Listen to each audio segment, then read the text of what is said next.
এইভাবে তাকাবেন না প্লিজ। কেন? সবাই আছে। পরিচিত মানুষ, পরিচিত হাজব্যান্ড, তারপরেও এত লজ্জা আসে কই থেকে? ইয়ানা এবার তাকায় রিফাতের পানে। তার বিচক্ষণ স্বামী তাদের কিছুটা দূর থেকে তাকিয়ে দেখছে পৃথিবীর অনন্য মানবী, যাদের মস্তিষ্কের ভাবনা চিন্তা আল্লাহ তাআলা তাদের হৃদয়ের মাঝে আবদ্ধ করে রেখেছে। ইয়াসমিন বেগমের আঁখির কোণ বেয়ে গড়িয়ে পড়ল এক ফোঁটা অশ্রুজল। বাবাহারা মেয়ের প্রতি তার সমস্ত চিন্তা থেকে যেন আজ তিনি মুক্ত হলেন। আল্লাহর কাছে যেতেও তার কোনো সমস্যা নেই। আল্লাহ তার প্রতি যে অশেষ কৃপা করেছেন তা বুঝি মৃত্যুতেও শোধ করা যায় না? যায় না। তিনি কিছু কেড়ে নিলে তার চেয়ে হাজার গুণ বেশি ফিরিয়ে দেন। স্বামীর মৃত্যুতে সবচেয়ে বেশি ভেঙে পড়া নারী আজ সকল সুখের অধিকারী। মিসেস আশফিয়া আপন বোনের সহিত দাঁড়ালেন। রক্তের টানে দূর থেকে উপলব্ধি করতে পেরেছে বোনের সুখের মাঝে দুঃখ, তাই তো নিজেই এগিয়ে এলেন। আজ সুখের দিনেও বুঝি কেউ কাঁদে? অশ্রুসিক্ত নয়নে হেসে ফেললেন ইয়াসমিন বেগম। চোখের পানি আড়লে মুছে কিঞ্চিত ঠোঁট নাড়িয়ে বললেন, সুখের তেজে চোখ ভিজে গেছে। আজ উনি হলে কি যে খুশি হতেন আল্লাহ জানে। তোর উনি হলে তোর সুখের ভাগ কমে যেন তখন সুখের ঠেলায় আর কাঁদতে পারতিস। দুজনেই হাসলো এই কথায়। মিসেস আশফিয়া আবার বললেন, ইয়ানার জন্য তুই ওর বাবা, তুই ওর মা। তোর মনের মধ্যে গেঁথে যে মানুষ, সে ঠিকই তোর খুশি উপলব্ধি করতে পেরেছে। বাবা হওয়ার কর্তব্য পালন করতে পারলাম আর কই? আমার যে সে সামর্থ্য নেই। বাজে বকা বন্ধ কর। নিজের সঞ্চয়ের সবটা দিয়েছিস তুই। ছেলেটাকে আমি চিনি, জোর করেছি তাই নিয়েছে, না হলে ওর কথাই শেষ হতো। এবার দুজনে স্টেজের দিকে তাকালো। নজর ভরে দেখলো দুই হাস্যোজ্জ্বল দুই নরনারীকে। চিত্ত ঠান্ডা হয় দুই মায়ের। কেমন হেসে কথা বলছে সবার সাথে। ক্যামেরাম্যান বন্দি করছে সেই সব মুহূর্ত তার আলোকচিত্র গ্রহণ যন্ত্রে। মাশাল্লাহ, যেন কারো নজর না লাগুক। সব সময় যেন তারা এমনি থাকে, ভালোবাসায় পরিপূর্ণ। আমিন। ইয়াসমিন বেগম এবং মিসেস আশফিয়া এগিয়ে যায় স্টেজের দিকে। মেয়েদের আসতে দেখে রিফাত এগিয়ে এসে দু মাকে হাত বাড়িয়ে স্টেজে উঠতে সাহায্য করে। ইয়াসমিন বেগম নিজের কাঁধে ঝোলানো ব্যাগ থেকে একটা দামি ব্র্যান্ডের ঘড়ি বক্স বের করে অতঃপর সেটা থেকে ঘড়ি বের করে রিফাতের হাতে পরিয়ে দিতে দিতে বলে, এটা তোমার শ্বশুর আব্বুর তরফ থেকে। ইয়ানা যখন পেটে ছিল তখন তার ইচ্ছে পোষণ করে বলেছিল মেয়ের বরকে একটা দামি ঘড়ি গিফট করব, যেন সময়ের সাথে সাথে আমাদের মেয়ের প্রতি তার দায়িত্ব ভালোবাসা অনেক গুণ বৃদ্ধি পায়। রিফাত শোনে সবটা। বিষাদে ছেয়ে যায় হৃদয়। রাজকীয় সোফায় বসে থাকা ইয়ানা মায়ের কথায় ফুপিয়ে ওঠে। কান্নার শব্দে চমকে ওঠে রিফাত। এগিয়ে যেতেও থেমে যায়। নিজেকে সংযত করে ইয়াসমিন বেগমের দিকে তাকিয়ে আশ্বাস কণ্ঠে বলে, কখনোই ভরসার ভাঙন ঘটবে না খালাম্মা। আমার সবটা শুধু ওর জন্য। মিসেস আশফিয়া ইয়ানার পাশে বসে চোখের পানি মুছে দিতে দিতে বলে, কাজল ঘেটে যাবে, রিফাত ভূত ভেবে পালাবে, তখন ভালো লাগবে। আন্টি মা। কান্নার মাঝেও অভিযোগের সুর ইয়ানার। ইয়াসমিন বেগম এগিয়ে মেয়ের কপালে চুমু এঁকে বলে, কাঁদে না মা, বাবা মা না থাকলেও তাদের ভালোবাসা থেকে আল্লাহ কখনোই বঞ্চিত করে না। তাদের দোয়া ভালোবাসা ছায়ার মতন পাশে থাকে। ইয়ানা মায়ের কোমর জড়িয়ে ধরে। কিছুক্ষণ চুপ থেকে মাথা তুলে মিষ্টি করে হেসে আবদার করে বলে, তোমার সাথে ছবি তুলবো। তুলবো। তারপর শুরু হলো মা মেয়ের ছবি তোলার পর্ব। তারপর সবাই একসাথে সুন্দর মুহূর্ত উপভোগ করে সবাই। এদিকে ইব্রাহিম সাহেব তার ডায়েরি এবং কলম নিয়ে বসেছে কোলাহলের এক কোণে। যখনই কোনো সুন্দরী কম বয়সী মেয়েদের দেখে তখনই তাকে ডেকে ইন্টারভিউ নিচ্ছে। নানান রকম প্রশ্নের মাঝে তাদের নাম্বার চেয়ে নিচ্ছে। এক নাতির দায়বদ্ধতা থেকে মুক্ত হলেন তিনি, কিন্তু তার কাঁধে রয়েছে আরও এক নাতি হাফিজ। দুই নাতিকে কখনো তিনি আলাদা চোখে দেখেননি। রিফাতের প্রতি তার ভালোবাসা অন্যরকম, কারণ প্রথম দাদু হবার স্বাদ রিফাত। কিন্তু হাফিজের প্রতি তার যে ভালোবাসা কম তাই কিন্তু নয়, একদমই নয়। তোমার নাম কি মামনি? জি রাইমা। বাহ বাহ, ভালো নাম। কিসে পড়ো তুমি? জি 9-এ। ইব্রাহিম সাহেব এবার কিছুটা চশমা নামিয়ে ভালো করে মেয়েটার দিকে তাকালেন। 9 পড়ুয়া মেয়ে তো তাকে মনে হচ্ছে না, প্রশ্নটা করেই ফেললেন। কিন্তু মামনি, তোমায় দেখে তো 9-এর শিক্ষার্থী লাগছে না। আসলে আমি 9-এ 3বার ফেল, এই নিয়ে চতুর্থবার পড়ছি, এবার নিশ্চয়ই আমি পাশ হয়ে যাব। সুন্দরী মেয়ের মুখে এই কথা শুনে ইব্রাহিম সাহেব ভ্যাবাচাকা খেলেন। হির হির, কি আজব। যাও যাও, তুমি ফেলটুস। মেয়েটা মুখ ভাঙিয়ে চলে গেল। পাশ থেকে সশব্দে কারো হাসির আওয়াজ পাওয়া গেল। ইব্রাহিম সাহেব পিছু ঘুরতেই দেখলো হাফিজ পেট চেপে হাসছে। ধুলু কদমে এগিয়ে এসে দাদুর পাশের চেয়ারে ধপ করে বসে বলল, এই বয়সে এসেও দাদু, ইস, দাদি নিশ্চয়ই উপর থেকে তোমার গরম চোখে দেখেছে। দেখা হলেই খুন্তি বেটা। চুপ চুপ কর হতচ্ছাড়া। মেয়ে দেখছি তোর জন্য। তোর বয়সে আফতাব আমার কোলে ছিল, আর তোর বাপ তোর দাদির পেটে। আল্লাহ, কি ফাস্ট ছিল তুমি দাদু, নোটি বয়। দূর হ পাজি ছেলে। হাফিজ বুঝি থামে। সে দাদুকে খোঁচাতে আরো নিচু কণ্ঠে বলে, তা দুই ছেলের পর থেমে গেলে কেন? এখনো যা তোমার দম, তাতে মনে হয় ডজন খানেক ছেলে মেয়ে তোমার জন্য ডাল ভাত। দাদু তেতে উঠল, নাতের পিঠে দিল এক চাপড়। জ্বলে উঠল সেথায়। হাফিজ কুকিয়ে ওঠে, বলে, আহ দাদু, এরকম মারলে তো বিয়ে হওয়ার আগেই আমি শেষ। দাদু এবার কিছু একটা ভাবলেন, অতঃপর হাফিজের কান টেনে বললেন, কেউ আছে তোর? থাকতে বল, বিয়ে দিয়ে দায়ী মুক্ত হই আমি। হাফিজ এবার কিঞ্চিত হাসল। দূরে সামিয়ার সাথে খেলায় মতো আলিয়ার দিকে চেয়ে থেকেই বলল, আছে একটা দুষ্টু, বলবো সময় হলে। আপাতত নিজের জন্য খোঁজো, কাউকে পছন্দ হলে আমায় বলো, আমি দায়িত্ব নিয়ে তোমায় দ্বিতীয় বিয়ে দেব। কথাটি বলেই চোখ টিপ মারল হাফিজ। দৌড়ে পালালো সেখান থেকে। এদিকে আতিকা ভিডিও করছে আশেপাশের। হুট করে ক্যামেরার সামনে আহিলকে দেখে চমকে ওঠে, ফোন নামায়, ভ্রু কুঁচকে বলে, এইভাবে ভূতের মতো কেউ আসে? এরকম হ্যান্ডসাম ভূতের আগে দেখেছো? আতিকা ভেঙচি কেটে বলল, কোথায় হ্যান্ডসাম? রিফাত ভাইজানকে ছাড়া তো আর কাউকেই দেখছি না। তাই না? তাহলে চলো আরো কাছ থেকে দেখাই। আহিল আতিকার হাত টেনে নিয়ে গেল কিছুটা অন্ধকারের দিকে। এই জায়গায় লাইটিং নেই বলতেই চলে। আলোক রোশনি ছিটে ফোটায় মৃদু উজ্জ্বল। আহিল দেখে পার্পল ড্রেসে আতিকাকে একদম ল্যাভেন্ডার ফুল লাগছে। আহিলের চোখে জড়িয়ে এলো। হাতের মাঝে থাকা আতিকার হাত চেপে ধরে নিজের সান্নিধ্যে নিয়ে আসতেই আতিকা মৃদু স্বরে বলে, ছাড়ো, কেউ দেখে ফেলবে। ফেলুক, আমার গার্লফ্রেন্ড বয়ফ্রেন্ড না যে দেখে নিলে অসুবিধায় পড়ে যাব। আতিকার ঠোঁট গোল করে শ্বাস ছাড়ে। মাথা উঠিয়ে আহিলের চোখে গাঢ় দৃষ্টি মেলে বলল, 5 সেকেন্ড, ভালো করে দেখে নিন। আহিল ভ্রু কুঁচকে বলে, মাত্র 5 সেকেন্ড? জি। বান্ধবীর বিয়ের জন্য বরকে পাত্তা দিচ্ছ না তো? সব সুদে আসলে উসুল করব আমি। আতিকা ঠোঁট চেপে হাসে, অতঃপর সিরিয়াস ভঙ্গিমায় বলে, আপনার 5 সেকেন্ড শুরু। আহিল এবার অস্থির হয়। কপাল ঘামে তার। প্রিয়তমার লিপস্টিকে সজ্জিত গোলাপের পাপড়ির ন্যায় অধর টানছে বিশাল। আহিল নজর বুলিয়ে দেখে তার চারিপাশে। মানুষের আনাগোনা নেই দেখলেই হাতে চাঁদ পায়। হুট করে আতিকার কোমর আঁকড়ে এগিয়ে যায় ঠোঁটের দিকে। আতিকা আহিলের কর্ম বুঝেই আটকায়, চাহনি দৃঢ় করে বলে, আহিল, এখন না। আহিল বুঝি শুনে তার কথা। সে আপন মনে এগিয়ে যায়। আতিকা এবার আহিলের মুখ চেপে ধরে তাকে দূরে ঠেলে দিতে দিতে বলে, আহিল প্লিজ একটু বুঝুন, এটা ঠিক সময় নয়, প্লিজ। জানো কতটা ধৈর্য নিয়ে? জানি আমি। তাহলে বাধা কিসের? লিপস্টিক ঘেটে যাবে আমার। ঘেটে গেলে যাক, লিপস্টিক পেটে তো আর যাবে না। আহিলের অধর ছুঁই ছুঁই প্রিয়তমার অধরের সহিত।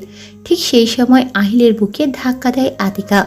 তার ভয় করছে, যদি কেউ দেখে নেয় তাদের এই অবস্থায়, তাহলে কি লজ্জায় না পড়বে তারা।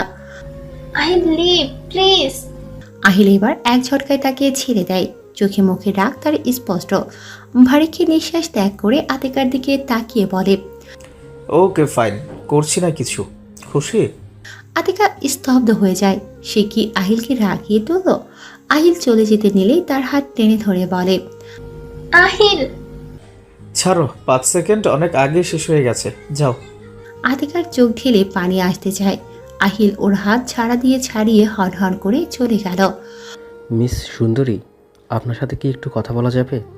অচেনা কারো কণ্ঠে চেতনা ফিরে আলেয়ার। সে এতক্ষণ একদিনে কিছু ভাবছিল, কী ভাবছিল সেটা তার জানা নেই, কিন্তু কারো কণ্ঠে সে প্রচুর চমকিত হয়েছে তা তার মুখভঙ্গিমা দেখেই বোঝা যাচ্ছে। পেছন ফিরে তাকাতেই দেখা মিলল এক অচেনা যুবকের। পরিপাটিভাবে নিজেকে সাজানো শ্যামলা এক যুবক তার সামনে হাসি মুখে দাঁড়িয়ে আছে। আলেয়া চেনার চেষ্টা করল মানুষটিকে, কিন্তু তার মস্তিষ্কের কোনো জায়গা থেকে যুবকের শনাক্ত মিলল না। তাই সে নিজেও হাসি ফুটিয়ে তোলার চেষ্টা করে বলল, জি বলুন। যুবকটির যেন আলিয়ার এরকম কোনো এক কথার অপেক্ষায় ছিল। আলিয়ার দিকে আরো 2 কদম এগিয়ে সে মাথা চুলকিয়ে ভীষণ গভীরভাবে কিছু মনে করার চেষ্টা ভঙ্গিমা করে বলল, মিস হোয়াট? আলিয়া। আলিয়া ঝটপট নিজের নাম বলল। যুবকটা এবার বিস্তার হাসল। দাঁতের উপর দাঁত থাকার দরুন হাসিটা চমৎকার তার। আলিয়া শুধুই দেখলো, ভালো লাগলো। কেন ভালো লাগলো সেটা তার জানা নেই। হয়তো কিশোরী বয়স, তাই এমন হুট করে অবাঞ্ছিত কিছু মনে ধরে যায়। মিস আলেয়া, সুন্দর নাম। আপনি কি আমায় চিনেন? চিনি, আবার চিনি না। চিনতে কতক্ষণ? কিন্তু আমি অচেনা কারোর সাথেই কথা বলি না। হাঁপানি রোগী জানতে পারলে আমায় বকা দিবে। আলিয়ার উদাস কণ্ঠ শুনে ছেলেটি কৌতূহল নিয়ে জিজ্ঞাসা করল, হাঁপানি রোগী আবার কি? আমার চাচুর ছেলে। ওহ, আমার নাম সাইফ শেখ। মাস্টার্স করছি, আর 1 বছর বাকি কমপ্লিট হতে। বাদ বাকি ধীরে ধীরে কথা বলতে বলতে আমরা একে অপরকে জেনে যাব। আপাতত এইটুকুই ঠিক আছে, তাই না? আলিয়া মুখ চেপে হাসল, তারপর বলল, কিন্তু আমরা একে অপরকে জেনে কি করব? I love your innocentness. Good question যে আমরা একে অপরকে জেনে কি করব। আমরা ঘুরতে ঘুরতে যেতে পারি, কথা বলতে পারি, অনেক কিছু শেয়ার করতে পারি। কিন্তু আমি তো হাঁপানি রোগীর সাথে ঘুরতে চাই, কথাও শেয়ার করি। তার জন্য আমার অন্য কাউকে তো লাগবে না। কিন্তু ও তোমার কাজিন। লাইফে এমন কাউকে দরকার যার সাথে তুমি সারা জীবন কাটাতে পারবে। আলিয়া কথাটি শুনল। মনের কোনো এক জায়গায় কথাটি তীব্রভাবে আঘাত করল। সামনের যুবকের সাথে তার কথা বলতে ভালো লাগছে। আলিয়া চাইছে এরপরও যেন তার সাথে তার কথা হোক, কিন্তু এই অনুভূতি কেন? এই অনুভূতির নাম কি? আলিয়ার কাছে এটা একদম নবম। এরকম কিছু অনুভব এর আগে সে করেনি। কি হচ্ছে এখানে? চিরচেনা কণ্ঠ। সামনে তাকাতেই দেখলো হাফিজ দাঁড়িয়ে আছে। চোখ তার অস্বাভাবিক লাল, হাত কেমন কাঁপছে তার। আলিয়া গোপনে ঢোক চিপল। কিছু বলার পূর্বে সাইফ বলে উঠল, উই আর জাস্ট টকিং। আপনি? হাফিজ? হাফিজ হোসেন। আলিয়া, আয় তো একটু আমার সাথে। সাইফকে কিছু বলার সুযোগ পর্যন্ত দিল না হাফিজ। আলিয়ার হাত টেনে ধরে সে বড় বড় পা ফেলে নিয়ে গেল নিজের সাথে। হাফিজের কদমের সাথে কদম মেলাতে পারছে না আলিয়া। সে এক প্রকার ছুটছে। কোনো এক ফাঁকা রুমে ঢুকে ধারাম করে দরজা দিল হাফিজ। আলিয়া কেঁপে উঠল। হাফিজ রক্তলাল চোখে পরক চাহনি আলিয়ার দিকে নিক্ষেপ করে চিবিয়ে চিবিয়ে বলল, বয়স বাড়ছে, আকাঙ্ক্ষাও বাড়ছে, তা বলে যাচাই করবি না সামনের মানুষটাকে? সবার সামনে এরকম হেসে কথা বলতে হবে কেন? কেন সবাইকে নিজের নাম বলতে হবে? এরকম করছো কেন তুমি হাঁপানি রোগী? উত্তর দে। ওরকম সুন্দর করে কথা বলছিলি কেন? তাকিয়েছিলি কেন তুই তার দিকে? ছেলেটা আগে কথা বলতে এসেছিল। তুই বলতি না? কেন বলতাম না? আমার সব জিনিসে তোমার হস্তক্ষেপ কেন? তুমি কি করো? আমি তো কখনো তোমাকে প্রশ্ন করি না। আলিয়ার কণ্ঠ তেজি। আজ প্রথমবার হাফিজের সাথে সে জোরালো কণ্ঠে কথা বলল। হাফিজ আলিয়ার কথা শুনে স্তব্ধ হয়ে দাঁড়িয়ে রইল। মেয়েটা তাকে পাল্টা জবাব দিচ্ছে। হাফিজ এবার কিছুটা নরম হলো। আলিয়ার দিকে এগিয়ে তার স্নিগ্ধ চেহারার আদল নিজের 2 হাতের মাঝে নিয়ে বলল, তুই বুঝিস না কেন আলু? কেন বুঝিস না তুই? কি বুঝবো? আমার মনের কথা আমি কি চাই, আমি কি ফিল করি, তুই কেন বুঝিস না? তুই এতটা অবুঝ নোস। ছাড়ো আমাকে হাফিজ ভাই। আমার জীবনের মাঝে তুমি একটা দেয়াল সৃষ্টি করেছো। আমি কোথাও যেতে পারবো না তোমায় না বলে, কারোর সাথে কথা বলতে পারবো না। কেন কেন তুমি আমার সাথে এরকম করো? আমার কি নিজের জীবন নেই? আমার কি কোনো ইচ্ছা নেই? সব জিনিসে তোমার কেন হস্তক্ষেপ? হাফিজের হাত এক ঝটকায় সরিয়ে দিল। হাফিজ অবাক। কত বছর পর আলিয়া তাকে ভাই সম্বোধন করল। আলিয়া আবারও তেজি কণ্ঠে বলল, প্লিজ আমাকে নিজের মতো ছেড়ে দাও। কথাটি বলে আলিয়া দ্রুত বেগে কদম ফেলে কক্ষ ত্যাগ করল। এদিকে হাফিজ বিস্মিত নয়নে চেয়ে রইল আলিয়ার যাওয়ার পানে। বুকের মধ্যে ভারী ভাব স্পষ্ট। আজ নিজেকে বড়ই অসহায় লাগছে। তার মনে হঠাৎ করে জন্ম নেওয়া অঙ্কুর এখন এক বিশাল গাছে পরিণত হয়েছে। মনে হচ্ছে এই মুহূর্তে সেই গাছের আগা কেউ কেটে ফেলার চেষ্টা করছে। আলিয়ার জন্য জন্ম নেওয়া এক তীব্র অনুভূতি যখন হাফিজ অনুভব করে তখন নিজেই অবাক হয়। এই চঞ্চল অনন্য মেয়েটাকে ভালোবাসার মতো দুঃসাহসিকতা করেছে হাফিজ নামক এই যুবক। ইয়ানাকে উসখুস করতে দেখে রিফাত নিচু কণ্ঠে বলল, কি হয়েছে? খারাপ লাগছে? পানি। রিফাত ঝটপট ওয়েটারকে ডেকে পানির গ্লাস নিল। অতঃপর নিজ দায়িত্বে ইয়ানাকে খাওয়াতে সাহায্য করল। পানি খেয়ে তৃপ্তি সহকারে ইয়ানা বলল, আমার ক্লান্ত লাগছে? কিছুটা। রিফাত মুচকি হেসে ইয়ানার হাত ধরে বলল, কারোর সৌন্দর্যের তেজে আমি ভস্ম হয়ে যাচ্ছি, কেউ কি তা বুঝতে পারছে? ইয়ানা ঠোঁট কামড়িয়ে হাসে, লাশ ভিড় করে তার মায়াবী অননে। রিফাত ধমক দিয়ে বলল, ঠোঁট কামড়ানো বন্ধ করো স্টুপিড। সিরিয়াস করার চেষ্টা করছো আমাকে? ইয়ানা দ্রুত সচেতন হয়, আখি জোড়া বড় করে বলে। মোটেও না। রিফাত তেড়াভাবে বলে, তুমি পারবেও না। কি? হাসছে সিরিয়াস করতে, তার আগেই লজ্জায় আধমরা হবে তুমি। রিফাতের কণ্ঠে দৃঢ়তা, কনফিডেন্স ভরপুর। রিফাতের সুর শুনে ইয়ানার গায়ে লাগলো। সে চাইলে রিফাতকে সে কাবু করতে পারবে, কিন্তু সেই সুযোগ কখনোই হয়নি তার। বলা বাহুল্য রিফাত দেয়নি, নিজেই এগিয়ে এসেছে এবং ইয়ানাকেও টেনে এনেছে। ইয়ানা জেদে কণ্ঠে বলল, আমি পারবো। পারবে না? যদি পারি। দেখা যাবে। ইয়ানা চুপ রয়, কথায় না কাজে করে দেখাবে। মনে মনে সংঘটিত এক পরিকল্পনা করে ইয়ানা। কুটিল হাসে আড়ালে। আজ রাতে যদি সে রিফাতকে নাকানি চুবানি না খাওয়াতে পারে তাহলে সেও রিফাত ইয়ানা হোসেন নয়। লজ্জায় বিসর্জন দিল মনের আড়ালে। ইয়ানা ভুলে যায়নি সে রেস্টুরেন্টের কথা। আজ সুদে আসলে উসুল করবে সব। ইয়ানা এক পলক রিফাতের দিকে তাকিয়ে মনে মনে আওড়ায়, আপনার করুণ চেহারা দেখবো আজ রাতে। আমায় চ্যালেঞ্জ করা। গাড়ি ব্রেক কষে আতিকার বাড়ির সামনে। গাড়ি থামার আভাস পেলেও আতিকা একই রকমভাবে চুপটি হয়ে বসে থাকে সিটে। অনুষ্ঠান শেষ হওয়ার পরপরই আহিল আতিকাকে নিয়ে বেরিয়ে আসে। তাকে বাড়ি ছেড়ে আবারও যাবে অনুষ্ঠানের জায়গায়। বাকি কাজগুলি গোছাতে সাহায্য করবে সে। সেই ঘটনার পর পুরোটা সময় আহিল আতিকাকে এড়িয়ে চলেছে। মেয়েটা কথা বলতে আসলেও ভক্তি দেখায়নি আহিল। আতিকার বুক পুড়ে যাচ্ছে। আহিলের পক্ষে তার কাছে অতি পীড়াদায়ক। রাত বাড়ার সাথে সাথে বাড়ছে নীরবতা। আতিকার নাক টানার শব্দে আহিল রুদ্ধশ্বাস ত্যাগ করে, কিন্তু এগিয়ে সে থামায় না তার পাশে বসে থাকা কান্নারত নারীকে। বেশ কিছুক্ষণ একইভাবে পার করে। আহিল রাস্তার পাড়ে তাকিয়ে থেকে বেশ গম্ভীর স্বরে বলে, বাড়ি যাওয়ার থেকে আমার কাজ আছে। আহিলের কণ্ঠ কঠিন। আতিকা মাথা তুলে কেঁপে ওঠে তার হাত।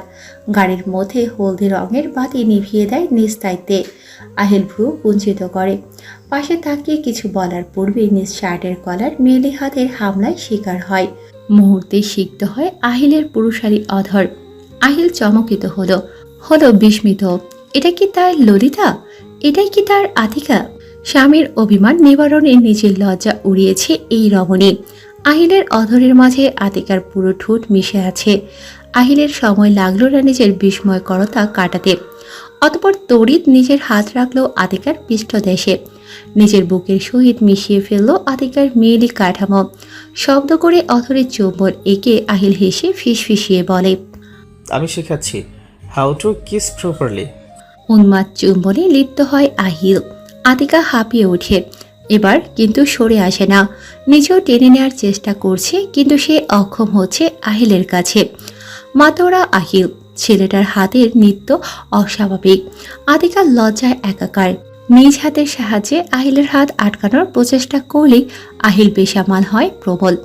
ধ্যান জ্ঞান হারিয়ে সেথায় নিষ্পেষ করলেই আতিকা ব্যথাতুর শব্দ তোলে। মাথা তুলে তাকায় আহিল।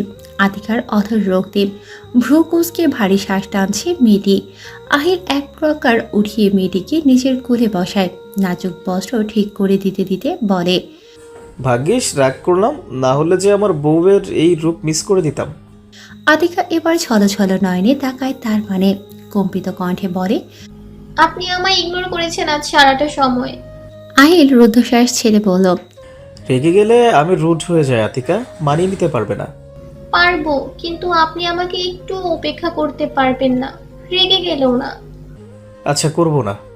তখন আমার ভয় করছিল, যদি কেউ আমাদের একান্ত মুহূর্তে দেখে ফেলতো, তখন কতই না লজ্জায় পেতাম। আহিল ঠাউর করতে পারে যে আতিকা ঠিক বলছে। আহিল আতিকাকে নিজের প্রশস্ত বুকে লেপটে বলে, থাকো কিছুক্ষণ, একটু পরে যাবে। এখনো রেগে? হুম। আতিকাও কথা বাড়ায় না, চুপচাপ আহিলের কাঁধে মাথা এলিয়ে জাপটে ধরে বসে থাকে। আহিল আলগোছে আতিকার অবাধ্য চুল সরায়, উন্মুক্ত হয় নারী সুলভ ঘাড় কাঁধ। আহিল এসে ছাড়ে গাড়ির, মুখ ডোবায় সেই উন্মুক্ত স্থানে। প্রথমে আলতো স্পর্শ, পরপর গাঢ় ছোঁয়া দেয় সেথায়। আতিকা চোখ বুজে ফেলে, বুঝে নেয় প্রায় 4-5 দিন নিজের গলদেশ কাউকে দেখাতে পারবে না। এক পায়ে সারি সারি হয়ে দাঁড়িয়ে আছে নানান রকমের বৃক্ষ, বাতাসে কেমন সোদা গন্ধ। ইয়ানার কোলে শিমুল গাছ হতে ঝরে পড়ে একটা রক্তিম ফুল, ঠান্ডা শীতল হাওয়া বইছে, তৃপ্তি সহকারে তা গায়ে মাখছে দুই প্রেম যুগল। গাড়ির বর্ণেতে বসে পরিবেশ উপভোগ করছে তারা। রিফাতের সবুজ ব্লেজার গাড়ির সিটে অবহেলায় পড়ে আছে। এখন সুঠাম দেহে শুধু সাদা শার্ট এবং সবুজ প্যান্ট, পিঠ ঠেকানো গাড়ির সামনের উইন্ডো স্টিল গ্লাসে। তার আখিজোড়া স্থির আপন বোকা প্রিয়সীর পানে, যে কিনা রাতের আকাশের তারাদের মেলা দেখতে ব্যস্ত। চোখে মুখে অদ্ভুত মাধুর্য মেয়েটার। রিফাতের মন চায় শুধু তাকিয়ে দেখতে। হাওয়ার তালে উড়ে যাওয়া কেশ নিজের আঙুল ছুঁয়ে কানের পিছে গুজে দেয় রিফাত। সাফোকেশনের কারণে ইয়ানা হিজাব খুলেছে গাড়িতে, কিন্তু মাথায় দেওয়া ভারী দোপাট্টা। সামনের পাড়িতে টইটুম্বর বিশাল ঝিলের দিকে তাকিয়ে ইয়ানা মৃদুস্বরে শোধায়, আমায় চ্যালেঞ্জ করা? জায়গাটা অনেক সুন্দর। এটা কোথায় রিফাত? মন খারাপ লাগলে আমি এখানে এসে বসে থাকবো। রিফাত ইয়ানার কোলে অযত্নে পড়ে থাকা শিমুল ফুল তুলে মেয়েটির কানের পাশে চুলের মাঝে আটক করে। ফুলটি যেন নিজের আসল স্থান পায়। ইয়ানা মুস্কি হাসে। রিফাত বলে, এটা কোথায় সেটা তো বলা যাবে না ইনু, তোমার মন খারাপের সুযোগ দেব না আমি। এখানে আমরা আসবো, সময় কাটাবো, কেমন? ইয়ানা ঠোঁট উল্টায়, সেই ঠোঁটে রিফাত বৃদ্ধ আঙুল ঘষে আলতো স্পর্শে। ইয়ানা গাল ফুলিয়ে বলে, কিন্তু আমার জানার আগ্রহ হচ্ছে এটা কোথায়। আমার কৌতূহলী খরগোশ। আর আপনি বিড়াল না হুলো বিড়াল? রিফাত হো হো করে হেসে ওঠে ইয়ানার কথায়। ইয়ানাও হাসে, গর্ত সৃষ্টি হয় ডান গালে। রিফাত সেই কাঙ্ক্ষিত টোলে আঙুল স্পর্শ করে, নজর সীমাবদ্ধ রাখে সেধায়। নিগুড়ো কণ্ঠে বলে, সমস্ত জটিলতা তোমার এই টোলে, একদম তীরের মতো ফাল ফাল করে দেয় বুক। ইয়ানার হাসি মিলিয়ে যায়, চেহারায় একরাশ লাজুকতা হাজির হয়। শুকনো ঢোক গিলে মৃদু স্বরে বলে, কি করব? হাসলে এটা নিজ থেকেই হয়। তাহলে আসবে শুধুই আমার সামনে? ইয়ানা জিভ দিয়ে অধর ভেজায়, লম্বা শ্বাস টেনে আকাশ পাড়ে যায়। শুভ্র চাঁদ থালার মতো ভেসে আছে, আশেপাশে ছড়িয়ে ছিটিয়ে আছে তারকা রাশি। ইয়ানা চাঁদের দিকে তাকিয়ে বলে, চাঁদ দেখতে কেমন লাগে আপনার? অনেক ভালো লাগে। ইয়ানা এবার রিফাতের দিকে তাকিয়ে থেকে তার অভিমুখে সীমাবদ্ধ। ইয়ানা ভ্রু কুঁচকে বলে, তাহলে দেখুন। দেখছি তো। ইয়ানা বোঝে রিফাতের কথার অর্থ, মুখ ফিরিয়ে হেসেও ফেলে সে। রিফাত নামক ছেলেটাও এত আদুরে হতে পারে তা ইয়ানার জানা ছিল না। সময়ের সাথে রিফাত যেন ইয়ানার কাছে নব হচ্ছে। নতুন করে আবির্ভাব ঘটে রিফাতের। রিফাত পকেট থেকে একটা ফটো বের করে অতঃপর সেটা ইয়ানার দিকে এগিয়ে দিয়ে বলে, দেখো তো চিনতে পারছো কিনা? ইয়ানা কৌতূহল নিয়ে ছবিটার দিকে তাকাতেই দেখতে পায় 3-4 বছরের একটি মেয়ে ফ্রক পরিহিত ফ্লোরে বসে খেলনা গাড়ি নিয়ে খেলছে। ঠিক তার মাথার কাছে দাঁড়িয়ে আছে একটি কিশোর বালক। তার চোখে মুখে অত্যাধিক বিরক্তি এবং রাগের প্রকাশ। ইয়ানা কিছুক্ষণ ছবিটির দিকে তীক্ষ্ণ নজরে তাকিয়ে থেকে অত্যাধিক উত্তেজিত হয়ে রিফাতের দিকে তাকিয়ে বলল, এটা আমি তাই না?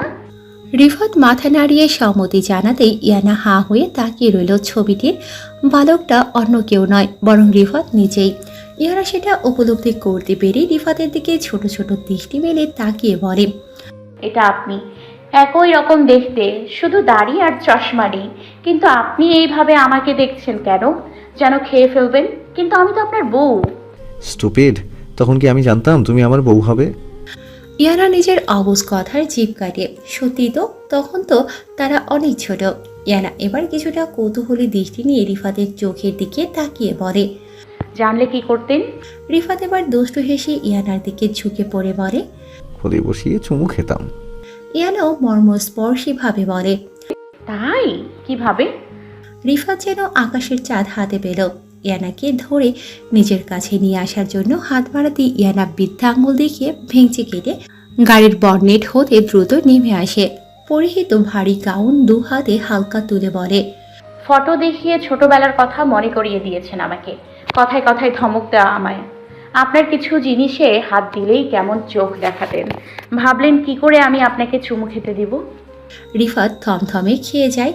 এই মেয়েকে নিয়ে সে কোথায় যাবে? কেন আগ বাড়িয়ে ফটো দেখাতে গিয়েছিল? রিফাত হাসার চেষ্টা করে বলে। ইয়ানা থামো। ইয়ানা বাঁকা হাসি ফুটিয়ে বলে। ধরে দেখান। কি বাচ্চামো শুরু করেছো? আসো আমার কাছে। আগে ধরে দেখান বলে ইয়ানা দৌড় দেয়। রিফাত লাফ দিয়ে নামে। সেও ছুটতে আরম্ভ করলো ইয়ানার পিছে। রিফাতকে আসতে দেখে ইয়ানা মাঝে মধ্যে পিছনে তাকিয়ে দ্রুত পায়ে দৌড় দেয়। ভারী গাউন মাথা থেকে নেমে যাওয়া দোপাট্টা সবুজ ঘাসের সহিত লেপটে ছুটছে। সাথে ভেসে আসছে স্নিগ্ধ হাসির গুঞ্জন। আধার রাতের চন্দ্রের শুভ্র আলোয় রাঙা পরিবেশে দু নরনারীর সুখময় মুহূর্তের সাক্ষী স্বয়ং চাঁদ তারা। গাছের ডালে বসে থাকা দুই প্রেমিক পাখিদের ডাকে শিথিল হয় অন্তর।